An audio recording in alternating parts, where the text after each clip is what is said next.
Hey, luxury cruise listeners. If you're like me and you have a stash of SeaPass cards, key cards, room key cards, you are going to love the latest offering from the Cruise Maps. They have premium cruise cards that are the same size as your stateroom card, except they turn it into something you can actually display with the itinerary map and all of the ship and trip details. They even have gorgeous books that you can display them in. The Cruise Maps, though, offers so much more than just cards. They offer maps, specific artwork, and personalized pieces that help you to remember your cruise long after you've landed. Right now, you can get 10% off your entire order if you use my link, thecruisemaps.com/luxury. That's thecruisemaps.com/luxury. So whether it's your first cruise or the 50th cruise, I know that you're going to find something you love at the Cruise Maps. It's time to talk about luxury cruising. From sweet so sweet to ships elite. Come explore the world in style with me on Luxury Cruising, the podcast. Welcome back to Luxury Cruising. I'm your host, Krystal Sodaitis, and I've got a really fun interview for you today.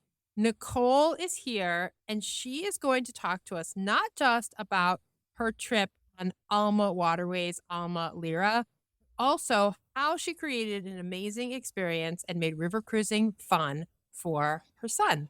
Nicole, please tell the audience anything you would like them to know about you. All right. Well, hi, I'm Nicole Damiano, and I am a travel advisor. I have been a full-time travel advisor for 2 years now, and I started with Favorite Grampy Travels and have branched off as an affiliate now with them, and it's Adventures We Seek, because that matches who I am as a person and how we operate as a family, which is where the river cruise came in.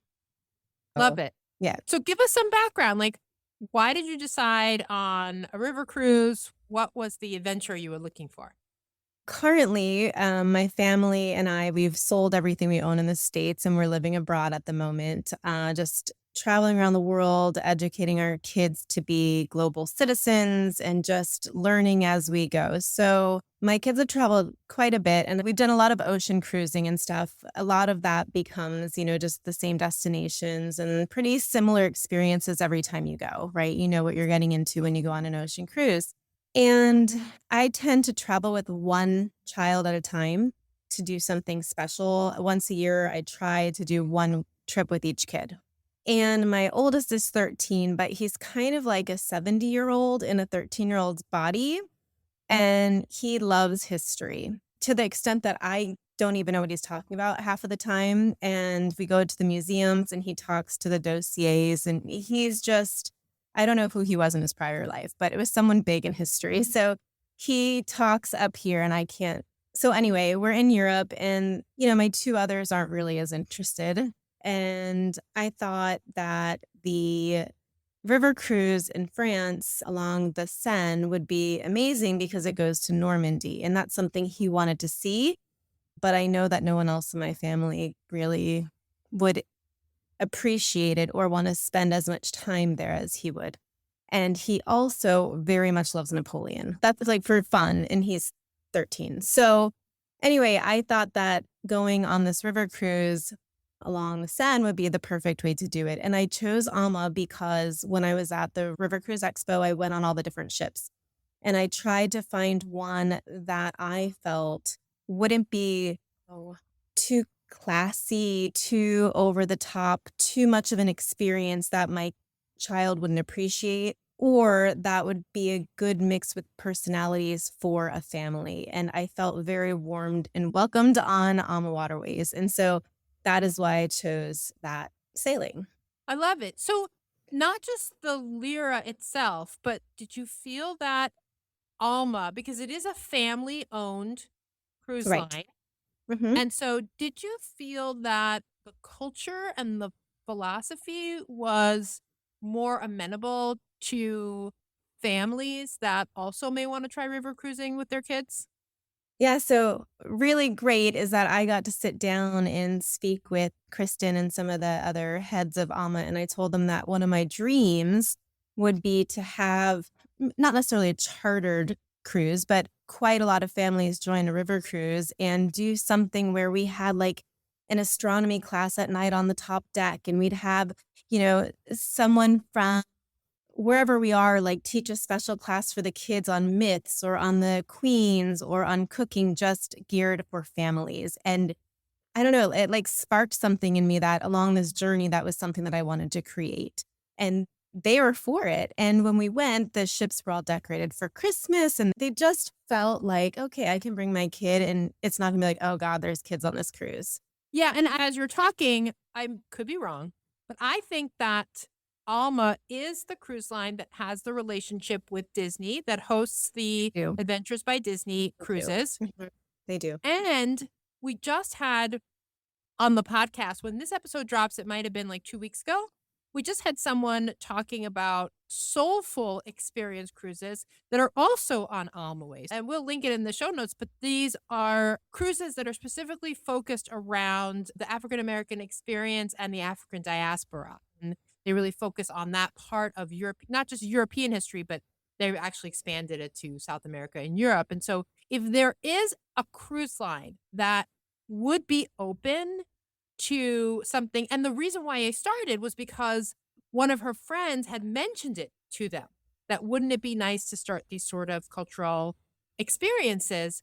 And so if there is a cruise line that would be open to it, I would think Alma would be beyond Adventures by Disney.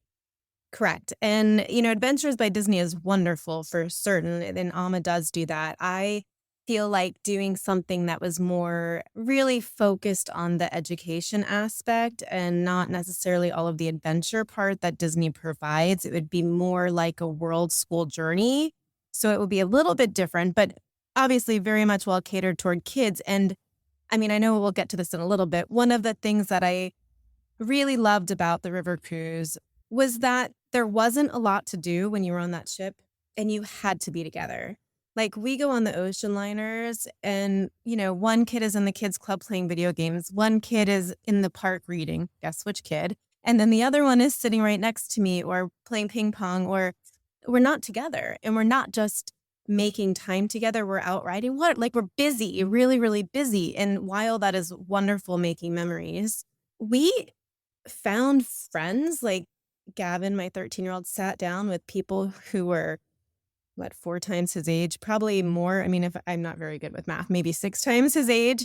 And they like welcomed him. And it wasn't like, oh gosh, there's kids on the cruise. It was like Gavin could keep up with them in their history and they made it more lively. There was one other boy on the ship. He was 14 and they were able to bring a new life to the ship. They were fun. Like we got off of one excursion and we got back to the ship and the kids were handing out the desserts. Like it was just like, I don't know. We just had time together. We sat up and drew on the deck. We would have never done that. You have to be together, which is a good thing. It's a scary thing because we don't really do that anymore. We think that's what vacation is going to be. And then it's usually just busy, busy. But river cruising provides that slow down and be together.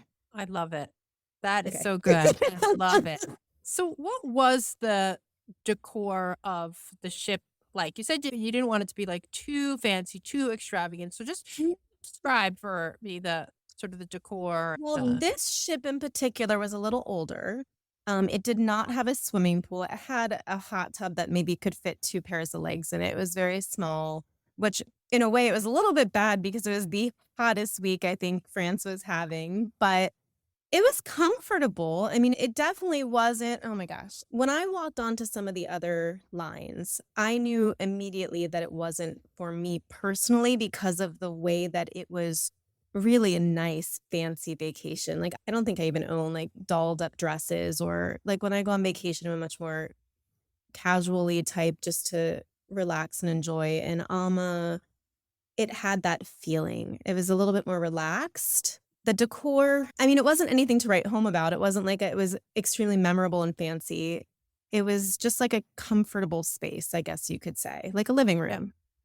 Was it more sort of like traditional? Because you said you've cruised on ocean ships. So was it like your older traditional, like dark woods, or was it a more contemporary, clean lines? No, it was done in, I should know the name because I think that was on a quiz that we took with Alba.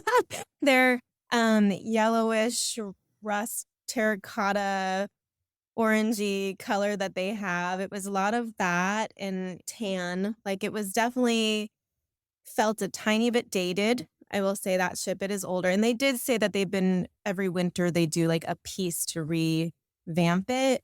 Yeah, I mean, it wasn't dark. Like a lot of the ships now have that dark wood and the big chandeliers and things like that. This did not have that. Yeah, It it sounds like definitely more was just, neutral tones, almost like a yeah. desert. That color Well, almost makes me think of like yeah, desert. but when I walked in, I thought it felt like we were sailing in the Mekong. It had this big red circle artwork, and I immediately thought that we were going in Asia, which it almost didn't fit the sailing where we were, but I don't know, it was like a living room. Awesome. And what about the room? What kind of room did you all have, We and what did you think? Yeah, we just had a basic D category, which is different on every ship, but it was a D category room on the third floor in the very back near the chef's dining room. And the gym was actually really nice, but we separated the beds. So we each had a twin bed. It was very comfortable. It was a firm. I like a firm bed, but the pillows, oh my gosh, I fell into them. And then we had like the French balcony, but we didn't open it at all. Well, I did once, but it was very hot. And so we actually kept the windows, the curtains drawn most of the sailing. Even in the dining room, they were kept closed because it was so hot. We got our water bottles, which is a very nice touch. I know a lot of the river cruises do them now, but I love it to have my little water bottle. And if you don't know, they provide water bottles so you can refill them at the machines and they keep it nice and cold. And then the bathroom, the shower was big enough. So I'm only 5 foot. I'm not that big of a person. But if you were a larger person, you would have room. It was built into the corner. So the shower had a lot of space because I went in and I did this when I can check for other people. And there is definitely room in there. I will say, though, if you're going to the restroom and the door, there's not a lot of room in there. I took my shower and went out because there wasn't a lot of space in it. But there was ample closet space, ample hangers. Yeah. And each room had a Macintosh computer as the TV. So you could connect to the internet, yeah, on the computer. That's interesting. I hadn't heard that Yeah. before.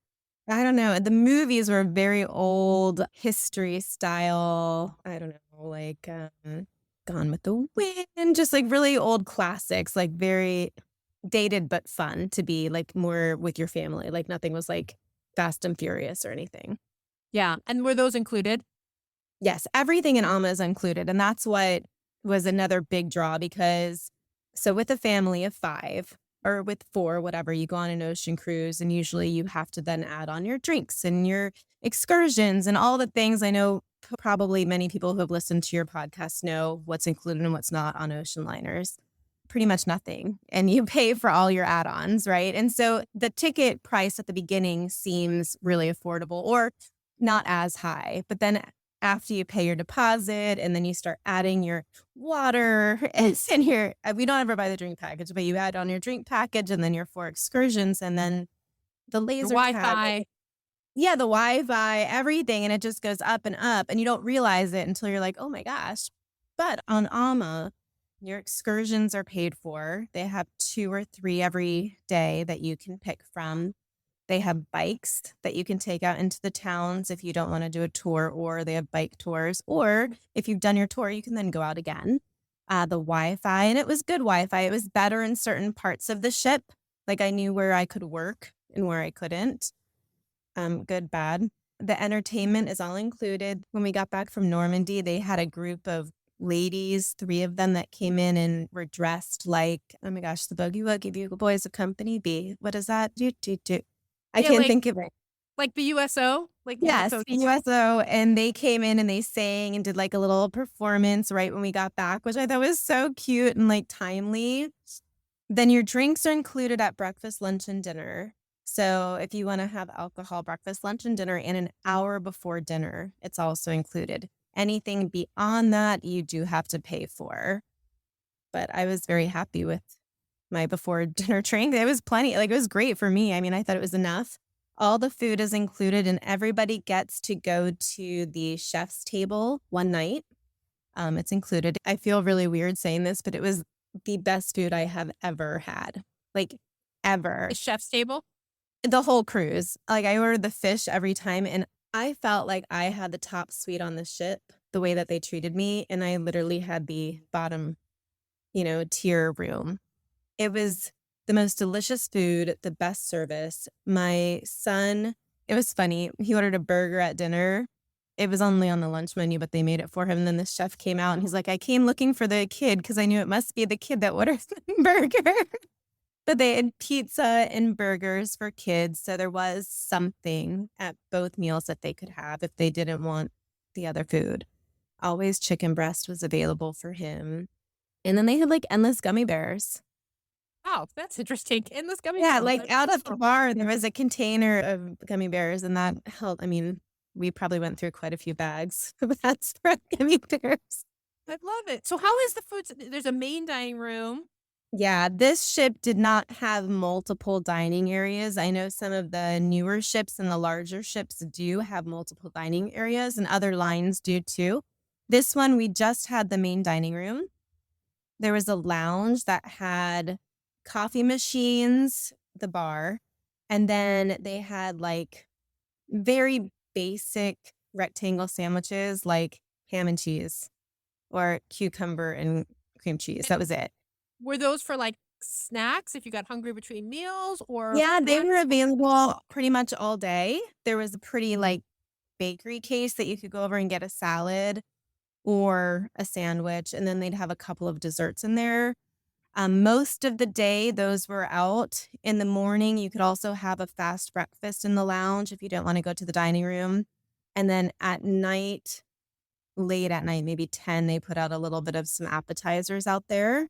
And then all day long, they had canisters with the gummy bears, marshmallows, protein balls, which was weird, but I did have a couple that I were love really protein balls. Yeah. I love them. They're like peanut butter and oats and like some chocolate or something. Yeah, and it made me feel like I was doing something good, but I was having chocolate, so it was fine.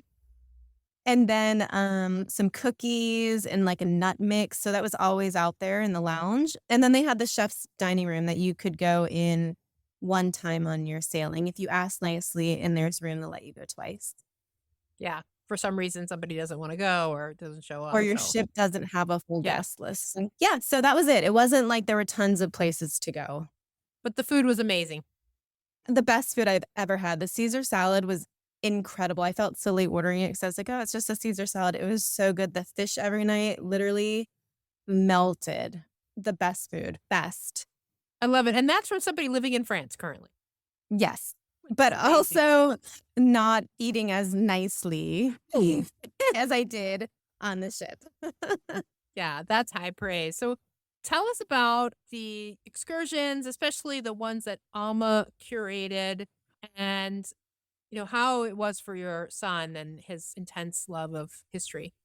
So much love. So we only did the Ama excursions. They're all included in the cost, and it comes up on an app for you. I think it's 60 days before the sailing. So my son went on and he picked what he wanted us to do. We went to Monet's garden. Oh my gosh. I eventually had to take out the earpiece. They give you earpieces, around your neck, a Vox box, so that you can hear the tour from wherever you are. But I was so just wanting to absorb it all. I ended up throwing it over my shoulder and just walking along and like spacing out. It was so beautiful. And he usually was in the front with the tour guide asking more questions. It was like we're on two separate trips. Like I was more just like, I'm just his ride, but enjoying the scenery. And he was like, we did Monet's garden. We took the full day US beach Normandy tour. So you can do the US beaches or the Canadian and the UK beaches. So we did. And what was really special, and they don't do it for everyone, is they organized a ceremony for us when we were at the memorial in the graveyard. It was so moving. And we had veterans on the ship, which I imagine most Normandy will have a veteran on it. And they gave the wreath of flowers and they played taps. And I mean, it was beautiful. Yeah, so then you got to go to the beaches, you got to see some of the bunkers, and I cried a lot on the sailing I did. Like, I'm tearing up again. I don't get my son a lot of the times because he's so on a different brain level as me. Look, I'm tearing up. I'm such a loon. But to sit there as a mother and watch your kid who you know has a hard time with other kids because he's so different, or, I mean, he talks better to, 70-year-olds than he does to peers. And to see his emotion and I can't believe I'm really here, like that I got to do this. It meant so much to me. We went to a castle where Richard the Lionheart, I wasn't really paying attention. He built it against some war, and just Gavin was like living in there, and just his face. And I didn't even go on the excursion. I went on like a chocolate and cheese tour, and he went to a castle, and it was Napoleon's something castle. I know I should have been more prepared to tell you more of what it was, but he came back and he was like, I had no idea that that's what it was going to be. These people were just like, come with me. And I'll tell you this about Ama. I went on the tour and I thought he was staying on the boat. Our cruise director, Joao, was amazing. And he actually texted me and said, Gavin wanted to go on the tour. I told him it was okay. I hope it's all right. He's such a good kid. We'll all look out for him. And I was like, oh my God. It's like he had like 50 parents, because I would be walking around like, does anybody know where Gavin is? And I'm like, oh, we just saw him over there. Like, when you only have a couple kids on this ship, everybody knows. So everybody kept their eyes out on him. But I think that there's something to be said if you can find an experience for your child that will mean something to them no matter what their age is, right? Like, people take their kids to Disney so they can see like the Mickey Mouse and it lights up their spirit. But as the kids get older, it gets harder to give them what they need to grow. And bringing Gavin on this sailing, giving us time together, giving him peers that can enjoy what he enjoys, it meant everything. Absolutely. And that's beautiful, right? I do believe that there is a cruise for everyone. And especially if you have a child that has, we'll say, like, narrow interests, right? That are very specific and sometimes narrow interests. And you can find that cruise for them. It's not just amazing for them, but it's also for you as a parent to watch them just sort of like blossom as they experience it. It really is. Well, I felt like I hit the jackpot. Like, this is one for the mom bank, good job. But I feel like my daughter, she's only 9, but she would enjoy getting dressed up for dinner every night, where my son did not. Going on like the castle cruise, like what that was, she'd be like, oh my gosh. And to go inside of them and pretend she's a princess and imagine everything that happened there. I mean, there is something for everyone. And I think that parents, it's okay to dream a little bit bigger than what you're used to. With kids, I know river cruising is not the first thing that comes to mind when someone has a child or children and they want to go on vacation. But the intimacy, and Gavin, every time I said that word, he got so mad at me, the word intimate. I'm like, it's so intimate here. But it's just because it's small. And everybody's close. Like you said, like he had 50 parents and you talk to people. And I formed friendships. Like, oh my God, there was this grandma there. She brought her grandson. That was the other kid. He was 14. And oh my God, we had dinner with her and she just cracked me up. Like, do you feel like family? It's silly, but it's real. It's true. And it's very true. And because the ships are so small, and in many ways, river cruises are slightly niche. And it's more likely that you're going to find like-minded people on that ship. Right. People to talk about whatever it is, whether it's the castles or Napoleon or music or, or beer, like you go on a beer tour or a golf, a golf cruise. There's tons, you can go on a mahjong cruise or whatever. And it's incredible. And our ship only had 92 people on it instead of 142, or 93 instead of 142. So there was a lot of space and a more intimate crowd. You really get to know everybody. Yeah, that's beautiful. Yeah. Anything else that you haven't mentioned, either about your experience on AmaLyra or about river cruising with kids, that you wanted to share?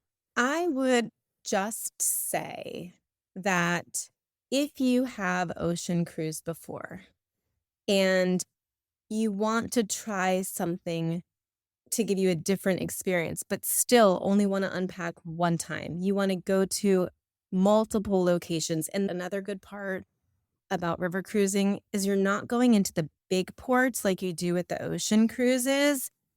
You're not getting off the ship with thousands of people and having to wait in lines and be bussed. You walk off and you're right there. Like you literally can get off and go grab a baguette in town. Even the chef, when we were walking around one morning, we saw him in the town getting cheeses and local breads to put on our lunch table. We saw him like walking around town. We're like, hey, chef, and they know who we are.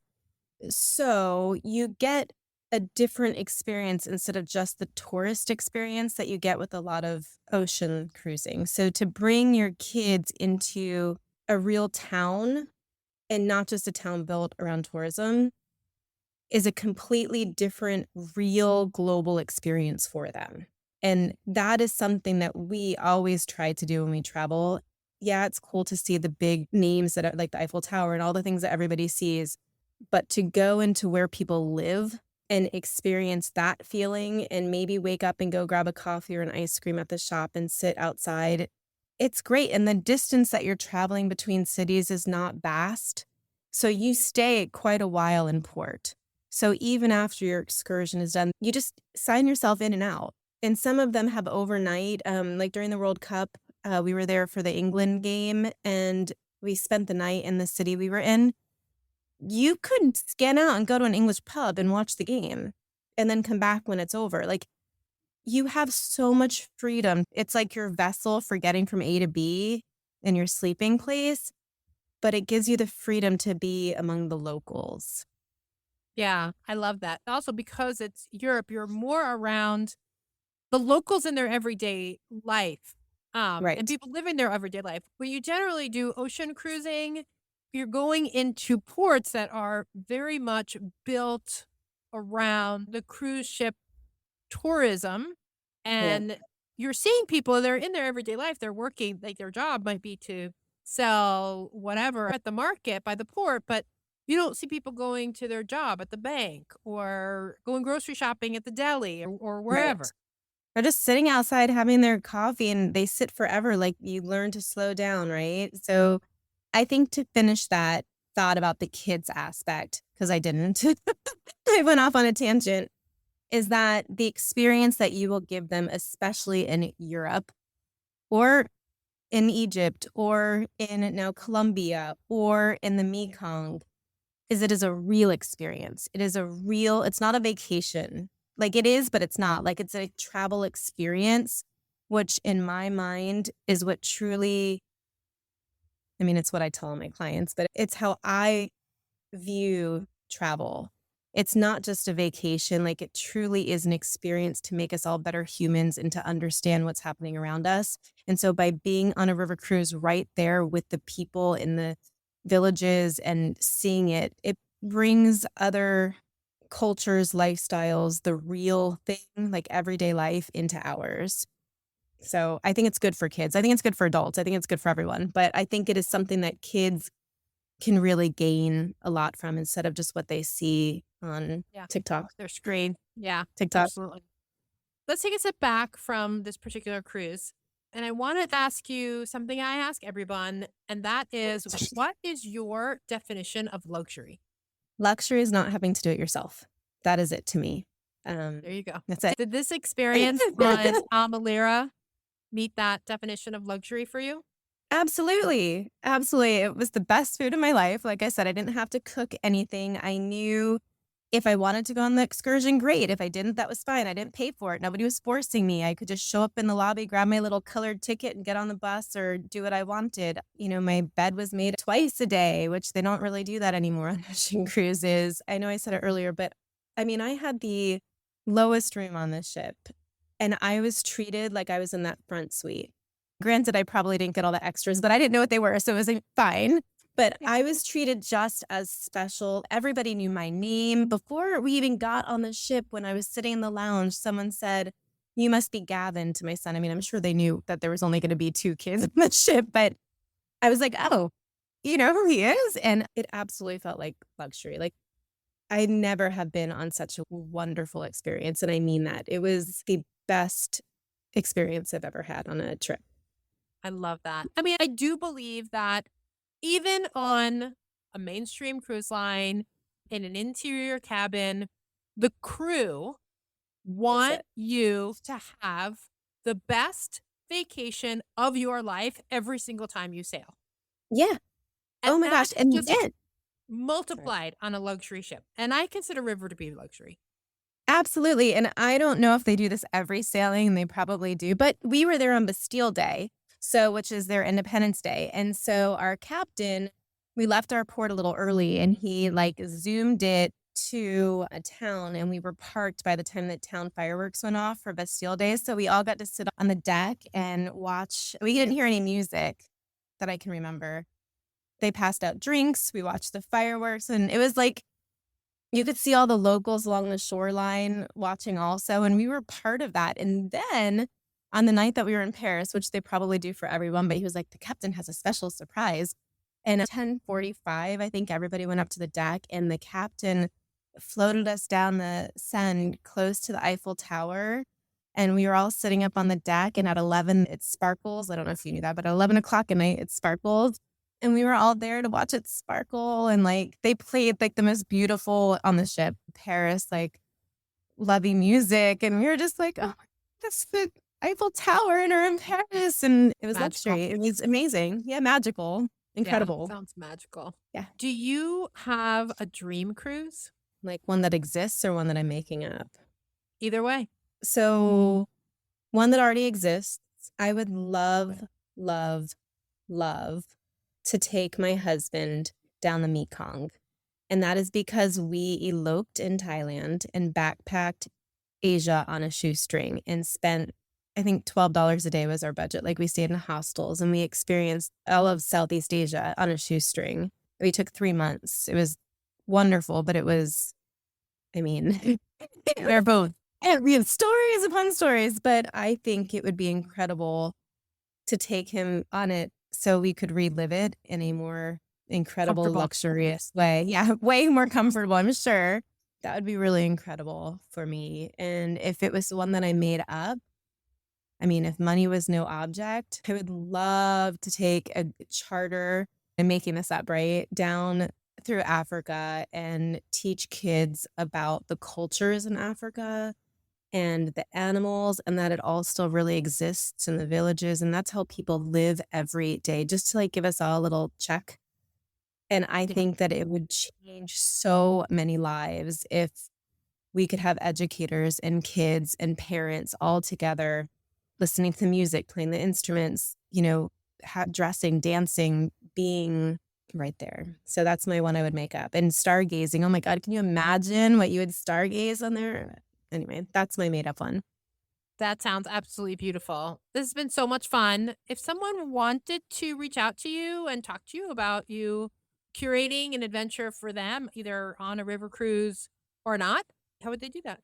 AdventuresWeSeek.com is my website. It's just Adventures We Seek. It's who we are. And then on Facebook, I'm just Nicole Damiano, Travel Insider or something like that. But that's my two big draws. My website is currently going through a rebirth, but it is existing and wonderful. And it will show you very much about who my family is and how we travel. And it goes all the way back to 2010 when we did that backpacking trip. So you can see how we really survived that trip.